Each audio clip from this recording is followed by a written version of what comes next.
Sobat Pencari Keadilan, selamat datang di Pengadilan Negeri Cilacap. Kembali lagi bersama kami di podcast Nusa Kambangan, ngulik santai hasanah hukum bareng pengadilan. Sudah bersama kita pada hari ini narasumber kita yaitu Bapak Ketua Pengadilan Negeri Cilacap, Bapak Hoyrul Mampandu Kusuma Harahap. Selamat siang Bapak. Ya Bapak, terima kasih telah menyempatkan waktunya untuk hadir di podcast ini Bapak. Nah, di sini kita akan membahas Pengadilan Negeri Cilacap ini kan membuat suatu inovasi nih Bapak, yaitu podcast dengan nama Nusa Kambangan, ngulik santai hasanah hukum bareng pengadilan. Dan tepat hari ini katanya podcast tersebut di-launching. Menurut Bapak, apa yang melatar belakangi dibuatnya podcast Nusa Kambangan ini Pak? Ya, hari ini hari Jumat ya, tanggal 22 September 2023 kita launching podcast Nusa Kambangan, karena memang ada semacam komitmen ya dari Pengadilan Negeri Cilacap untuk mewujudkan terbuka dan pelayanan informasi bagi masyarakat, karena hak untuk memperoleh informasi itu merupakan hak yang asasi ya, asasi sebagaimana amanat Undang-Undang Nomor 14 Tahun 2018 tentang Keterbukaan Informasi Publik, kemudian SK KMA Nomor 2 Garis Datar 144 KMA SK 7 atau 8 Romawi 2022 tentang standar pelayanan informasi publik di pengadilan. Nah, kemudian nih Pak, kenapa Pak media podcast ini yang akhirnya dipilih oleh Pengadilan Negeri Cilacap sebagai sarana untuk menyampaikan informasi kepada masyarakat, khususnya masyarakat di Cilacap ini, Bapak? Ya, ada beberapa hal jadi latar belakang kenapa podcast dijadikan sarana ya untuk menyampaikan informasi yang berkaitan dengan hal-hal yang terjadi di Cilacap. Yang pertama, kondisi geografis Kabupaten Cilacap yang basis kaya, luasnya itu 2000 km persegi lebih ya. Kemudian terdiri dari 24 kecamatan, dan Cilacap ini menjadi kabupaten terluas di Provinsi Jawa Tengah.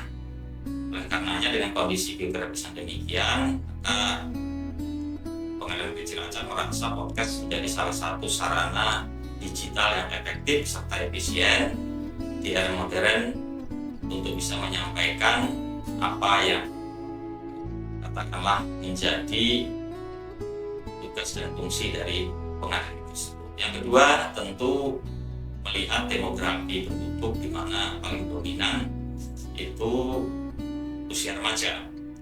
Hanya podcast ini menjadi sajian yang mudah dinikmati khususnya bagi para remaja, dan semoga informasi-informasi yang dapat menambah hasanah hukum bagi generasi muda di Indonesia. Dan yang terakhir, Mbak Siska, tentunya Mahkamah Agung kan memiliki grand design atau blueprint untuk mewujudkan peradilan yang modern sampai di 2035. Podcast ini diharapkan menjadi kontribusi nyata bagi Pengadilan Cilacap kepada Mahkamah Agung untuk mewujudkan hal tersebut. Demikian. Untuk selanjutnya Bapak, informasi apa saja yang disampaikan melalui adanya podcast Nusa Kambangan ini? Informasi yang dapat atau yang bisa disampaikan ya di podcast Nusa Kambangan ini diunggah di kanal YouTube Cilacap. Yang pertama tentu informasi yang berkaitan dengan kebijakan-kebijakan dari Mahkamah Agung itu sendiri. Kemudian informasi yang kaitannya dengan kewenangan serta pelayanan dari Mahkamah Agung dan turunannya sampai kepada Pengadilan Negeri Cilacap khususnya. Tentu informasi yang akan disampaikan kita harapkan berkesinambungan ya, kesinambungan dari narasumber yang ada, yang berbeda, yang ada di internal juga. Nanti ke depannya tentu narasumber eksternal, bisa dari advokat, bisa dari aparat penegak hukum yang lain, kepolisian, kejaksaan, dan juga bisa dari unsur akademisi. Nah, pada prinsipnya memang diharapkan kita memiliki sarana untuk mewujudkan transparansi dan akuntabilitas kinerja Pengadilan Negeri Cilacap. Baik Bapak. Masyarakat Cilacap ini mungkin masih ada nih Pak yang belum paham mengenai kewenangan pengadilan negeri dan pengadilan agama itu sendiri. Padahal sebenarnya itu sama-sama pengadilan. Sebenarnya apa sih Pak kewenangan dari pengadilan negeri Cilacap itu sendiri? Ya, jadi kalau kita melihat pilar dari pengadilan ya, pilar dari Mahkamah Agung, pilar dari pengadilan tinggi yang ada di provinsi itu ada 4. Itu merepresentasikan kekuasaan yang ada di lingkungan Mahkamah Agung atau kekuasaan badan peradilan yang berada di bawah Mahkamah Agung, yaitu peradilan umum, peradilan agama, peradilan militer, dan peradilan tata usaha negara. Ini sebagaimana ketentuan pasal 18 Undang-Undang 48 tahun 2009 ya, tentang kekuasaan kehakiman. Kemudian lebih dari itu, memang otomatis dengan adanya 4 badan peradilan, termasuk tadi yang ditanyakan, peradilan atau pengadilan agama, tentu memiliki kompetensi atau kewenangan-kewenangan yang berbeda, ya, berbeda, sehingga sering terjadi titik singgung kewenangan. Khusus pada peradilan umum atau pengadilan negeri itu mengadili perkara-perkara pidana dan perdata, ya. Mengadili di sini konsepnya menerima, memeriksa dan memutus, ya, perkara-perkara perdata dan juga perkara pidana yang sesuai dengan ketentuan peraturan perundang-undangan yang berlaku. Seperti perkara pidana, itu semua konteksnya kalau pelakunya adalah warga sipil, ya, warga sipil, tentu itu menjadi kewenangan peradilan negeri atau peradilan umum, kecuali di Aceh yang memang ada kekhususan, ya, ada kekhususan. Nah, kemudian di perkara perdata itu memang lebih dominan, memang ada titik singgungnya dengan pengadilan agama, ya. Kalau perdata di sini memang lebih kepada masyarakat, misalkan yang katakanlah ada bisa dikatakan beragama, misalkan non Muslim, ya, non Muslim. Kemudian kalau peradilan agama lebih kepada Muslim, tapi juga bisa orang yang tunduk pada administrasi, ya, administrasi yang berarti konteksnya bisa pengadilan negeri, bisa juga ke pengadilan agama. Seperti itu pada prinsipnya, ya, prinsipnya. Maka peradilan agama itu lebih kepada mengadili menyelesaikan perkara antara orang yang beragama Islam sesuai dengan ketentuan peraturan perundang-undangan.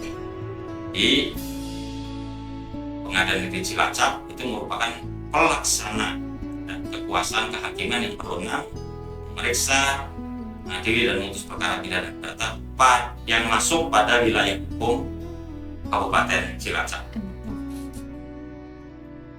Jadi mengenai perkara pidana dan perkara perdata ini Bapak, banyak nih orang yang belum mengetahui gimana sih perkara pidana sampai perdata tuh. Mohon untuk Bapak menjelaskan contoh konkretnya itu seperti apa Bapak? Jadi kalau contoh konkretnya, ya, misalkan terkait dengan perkara pidana, itu misalkan ada kejadian kasus pencurian, ya, berada di wilayah hukum Pengadilan Negeri Cilacap. Artinya perkara ini pertama disidik oleh kepolisian, kemudian diserahkan kepada kejaksaan selaku penuntut umum, oleh karena sebagaimana ketentuan pasal 8 KUHP, ya, maka lokus delikti atau tempat kejadian perkara itu menjadi dasar diajukannya perkara tersebut ke wilayah tersebut. Banyak sih kalau perkara pidana itu ada pencurian, ada penggelapan, ada narkotika, ada penganiayaan, ada pembunuhan, ada pencemaran nama baik. Banyak itu diatur dalam Kitab Undang-Undang Hukum pidana serta undang-undang lain yang tersebar. Sementara kalau untuk perkara perdata ya, ini misalkan tentang sengketa kepemilikan, kemudian juga perceraian, yang mana perceraian di sini dia tunduk secara administratif pada pencatatan sipil. Ya, catatan sipil. Kalau KUA kan berarti pengadilan agama. Kemudian ada juga sengketa tentang utang piutang, citra janji atau prestasi, serta perbuatan melawan hukum. Ini memang cukup banyak dan dominan.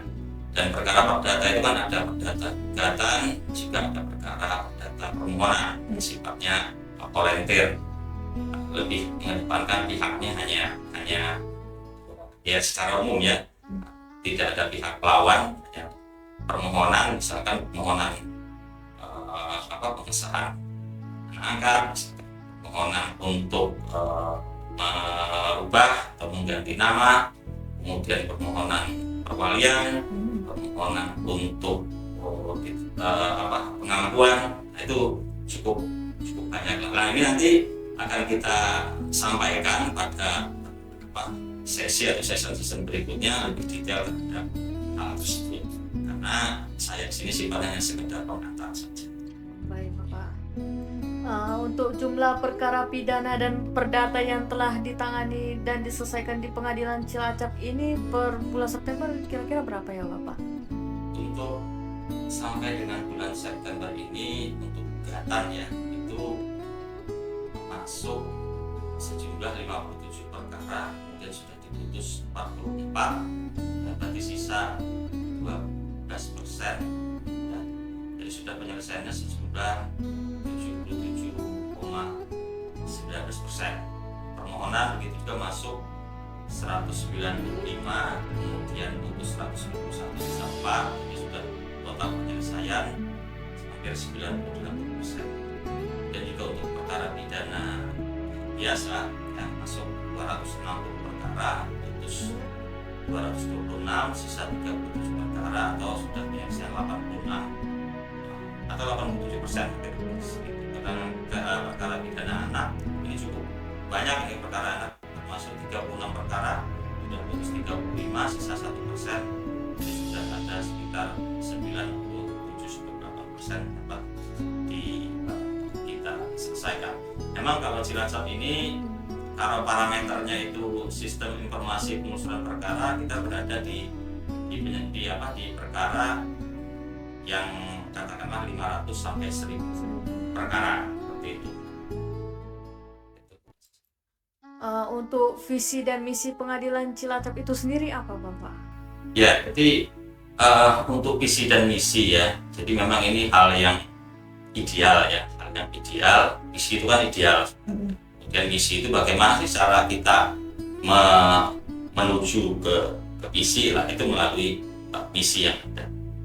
Bersama mengacu pada visi dan misi Mahkamah Agung, seperti visi Pengadilan Cilacap itu mewujudkan pengadilan negeri Cilacap yang agung.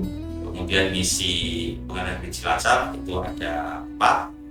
Pertama, menjaga kemandirian Pengadilan negeri Cilacap, kemudian memberikan pelayanan hukum yang berkeadilan pada pencari keadilan. Yang ketiga, meningkatkan kualitas kepemimpinan Pengadilan negeri Cilacap, dan yang keempat atau terakhir, meningkatkan kredibilitas dan transparansi Pengadilan negeri Cilacap. Misi ya, misi kita mengadakan podcast ini bisa masuk kepada misi yang kedua, yaitu memberikan pelayanan hukum yang berkeadilan kepada pencari keadilan. Kemudian masuk juga pada misi yang keempat, meningkatkan kredibilitas dan transparansi Pengadilan negeri Cilacap. Nah, ini cara Pengadilan negeri Cilacap untuk mewujudkan misi dengan cara menerapkan misi Pengadilan negeri Cilacap dengan cara podcast. Baik Bapak. Kan dalam mewujudkan visi dan misi ini kan Pak, biasanya tuh ada moto tersendiri nih lah. Kalau di Pengadilan Negeri Cilacap itu motonya apa Bapak? Iya, di moto di sini kan sebagai cara ya bagi kita untuk bisa meraih apa yang dicita-citakan. Dan tiap-tiap pengadilan itu punya moto yang berbeda. Di Pengadilan Negeri Cilacap itu motonya cakra. Cakra ini dimensinya memang luas ya, sebagai senjata Dewa Krishna untuk menegakkan keadilan. Tapi cakra di sini tentu ada kepanjangannya. Misalkan C-nya itu ya cerdas, artinya jadi setiap perilaku itu harus berdasarkan ilmu dan kompetensi. Kemudian A-nya itu akuntabel. Akuntabel itu bermakna kita bekerja itu bisa dipertanggungjawabkan. Ya, akuntabilitas, ada pertanggungjawaban.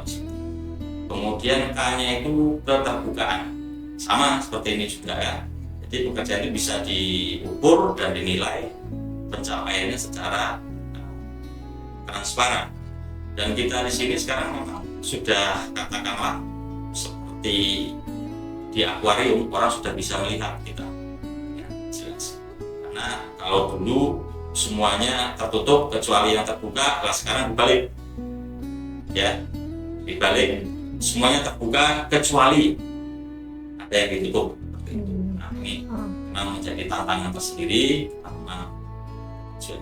Kemudian R-nya ramah, mengutamakan kenyamanan dan pelayanan prima bagi para pencari kerja. Ya, makanya ada itu istilah 3S, ada juga yang 5S. Bola itu siap diimplementasikan. Dan yang terakhir tentunya amanah ya. Jadi setiap tugas yang dilaksanakan harus dilakukan secara maksimal dan optimal seperti itu. Motonya cakra. Apa di sini komitmen Bapak sebagai Ketua Pengadilan Negeri Cilacap dalam memimpin Pengadilan Negeri Cilacap di tahun 2023 ini, Bapak? Ya, tentu ya komitmen kita itu atau Pengadilan Negeri Cilacap itu memberikan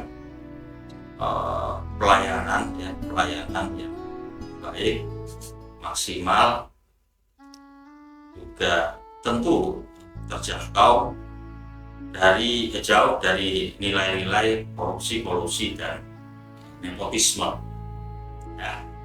Kemudian kita berkeinginan agar segala kebijakan dari pimpinan, ya, apakah Mahkamah Agung atau melalui Direktorat Jenderal Badan Peradilan Umum, bisa tersosialisasikan, tersampaikan, dan dirasakan masyarakat.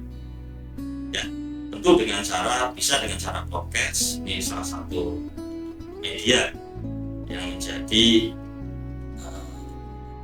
sarana ya untuk mengarah ke sana. Dan ini bisa cepat tersampaikan dengan podcast ini, kebijakan baru, karena memang Mahkamah Agung itu mempunyai lompatan kebijakan yang luar biasa. Dari katakanlah grand design-nya itu blueprint-nya kan 2010 sampai 2035 ya. Ini sudah luar biasa. Ada katakanlah untuk menggapai isi doing business, sudah ada perma tentang import ya. Kemudian ada perma tentang gugatan sederhana. Kemudian yang terakhir sekali ada perma tentang berpadu. Ini kaitannya dengan elektronik, yang mana tentu merubah mindset dari yang konvensional ke arah yang elektronik itu lumayan berat. Baik itu dari segi aparaturnya, juga dari masyarakat.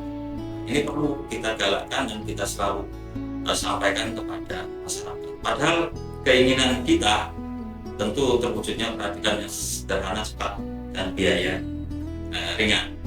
Kemudian untuk katakanlah mengantisipasi ya terjadinya tindak pidana ya korupsi, kolusi, dan nepotisme. Nah, karenanya menjadi wilayah bebas korupsi ya, kemudian menjadi wilayah birokrasi bersih melayani, itu menjadi hal yang harus kita upayakan dan kita perjuangkan. memang starting up-nya melalui APM lebih dahulu. Alhamdulillah Pengadilan Negeri Cilacap untuk akreditasi penjaminan mutu itu sudah mendapatkan nilai A excellent. Ini modal yang katakan modal untuk bisa kita melakukan pembangunan zona integritas guna mewujudkan wilayah bebas korupsi, kemudian selanjutnya menjadi wilayah birokrasi bersih melayani, seperti itu. Kemudian konkret apa nih yang Bapak telah upayakan untuk mewujudkan Pengadilan Negeri Cilacap menuju WBK dan WBBM? Ya, jadi begini Mbak Siska ya, ada beberapa hal yang diperkuat di Pengadilan Negeri Cilacap. Salah satunya adalah manfaatan teknologi informasi telah dibangun oleh Mahkamah Agung dan pengembangan inovasi baik berupa aplikasi maupun non aplikasi yang ada di Pengadilan Negeri Cilacap. Antara lain yang tadi saya sampaikan sini aplikasi POT ya. POT di sini aplikasi administrasi juga persidangan secara perkara perdata ya atau permohonan secara elektronik. Dimulai dari kita mendaftar e-billing namanya, kemudian membayar e-payment, kemudian pemanggilan dengan e-samen, kemudian persidangan yang namanya litigasi. Ini menjadi satu kesatuan ya. Jadi sudah tidak ada lagi sebenarnya pembayaran secara kontan, uang itu ada beredar di pengadilan, tapi orang sudah dapat melakukan pembayaran secara elektronik, apakah melalui SMS BG atau mobile itu pendatangan begitu juga ya. Jadi tidak perlu datang ke pengadilan, cukup katakanlah melalui akun yang sudah ada, yang sudah dibuat, itu bisa mendaftar kalau mereka punya katakanlah sengketa, punya permohonan. Karena tidak hanya itu ya, mungkin beberapa produk yang lain, surat keterangan tidak pernah dipidana. Iya betul, tidak pernah pidana. Jadi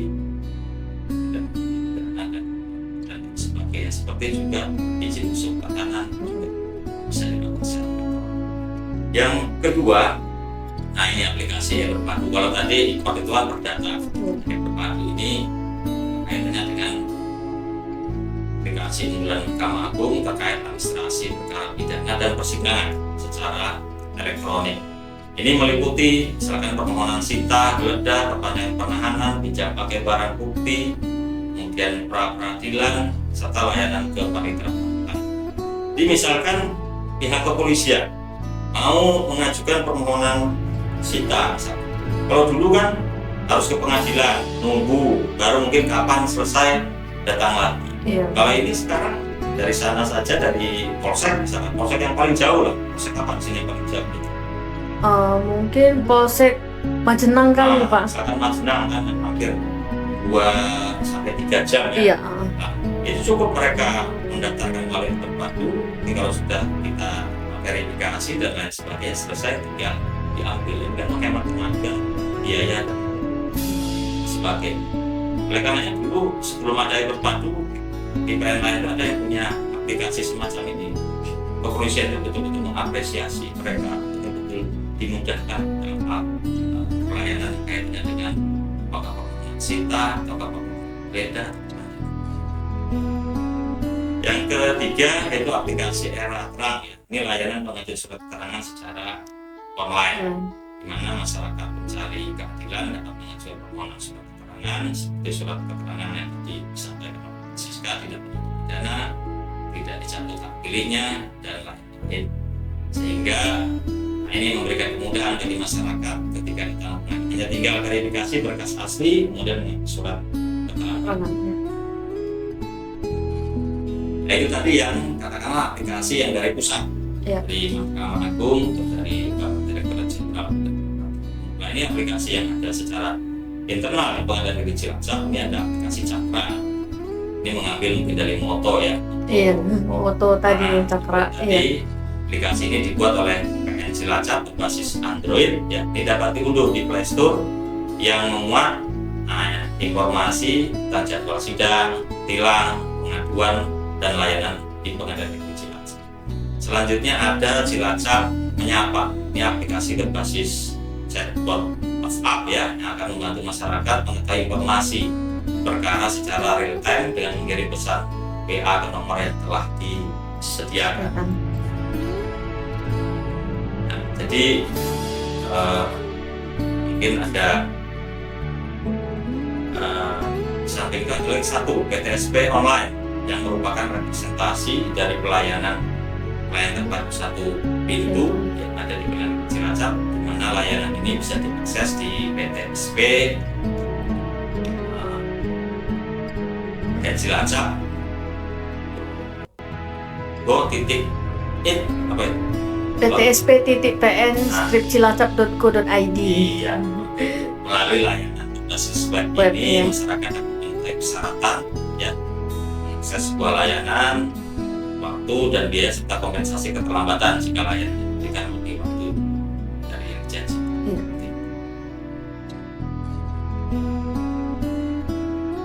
tentu masih terdapat ya beberapa layanan ada di tapi yang kesemuanya memang diharapkan ini bisa memberikan pelayanan yang maksimal, optimal kepada masyarakat, termasuk juga bagi para penyandang disabilitas dalam hal mengakses informasi. Ini juga ada kita untuk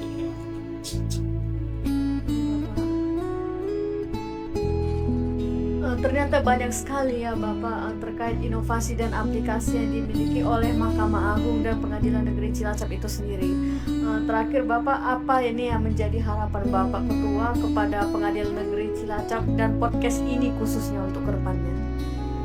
Ya, jadi yang pertama ya, Siska harapkan untuk melalui podcast ini dapat bantu Pengadilan Negeri Cilacap dan mewujudkan misinya, yaitu mewujudkan peradilan yang agung, kemudian modern. Memang kata modern itu tidak bisa lepas ya, karena memang kita hidup di zaman yang memang modern. Kemudian podcast ini juga diharapkan dan bisa berjalan secara berkelanjutan dengan tema-tema yang menarik, berbobot, sehingga bisa menambah khasanah ya, pengetahuan serta keilmuan dan tentang apa itu pengadilan, apa itu tentang pengadilan ya. Jadi saya harapkan podcast ini tidak sekali diluncurkan itu bukan selesai, tapi bagaimana podcast ini memiliki katakanlah bank materi podcast harus disiapkan. Mudah-mudahan mungkin setiap 1 bulan sekali bisa kita launching, kita luncurkan, kita berikan kepada masyarakat tentang pelayanan Pengadilan Negeri Cilacap. Kemudian selanjutnya seperti yang di awal tadi, memang kedepannya harapkan podcast ini nanti ada bintang untuk bicara yang narasumber luar, tentu apakah itu dari para hukum atau kalangan profesional lainnya. Nah, dengan yang cara yang demikian itu apa ya, tidak saja kita nanti memperkenalkan secara khusus ya kepada kita sendiri, tapi bagaimana sih kerja dan kerjasama kita dengan para penegak seperti apa, jasa seperti apa, advokat seperti apa. Ini bisa tentunya jalan melalui podcast ini. Jadi saya harapkan kita sendiri dulu lah ya, dalam dulu ayo semangat untuk menularkan ilmu yang dipunya ya, pelayanan apa itu harus disampaikan kepada masyarakat supaya masyarakat tahu dan mengenal. Bukan berarti kita mengharapkan adanya sengketa ya. Kalau tidak ada maka alhamdulillah musnah saja, tapi kalau sudah muncul sengketa dan tidak bisa diselesaikan, itu harus ke pengadilan dan kita memberikan layanan yang katakanlah prima kepada masyarakat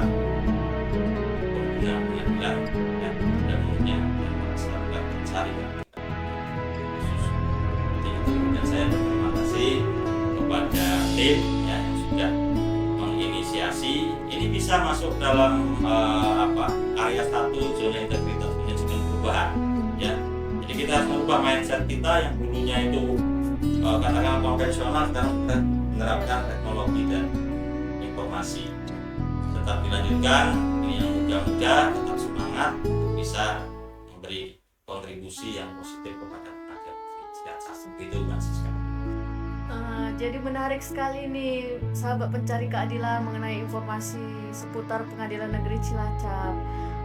Untuk selanjutnya pantau terus ya pemirsa YouTube channel Pengadilan Negeri Cilacap, dan jangan lupa di like, comment, and subscribe di akun sosial media Pengadilan Negeri Cilacap. Terima kasih.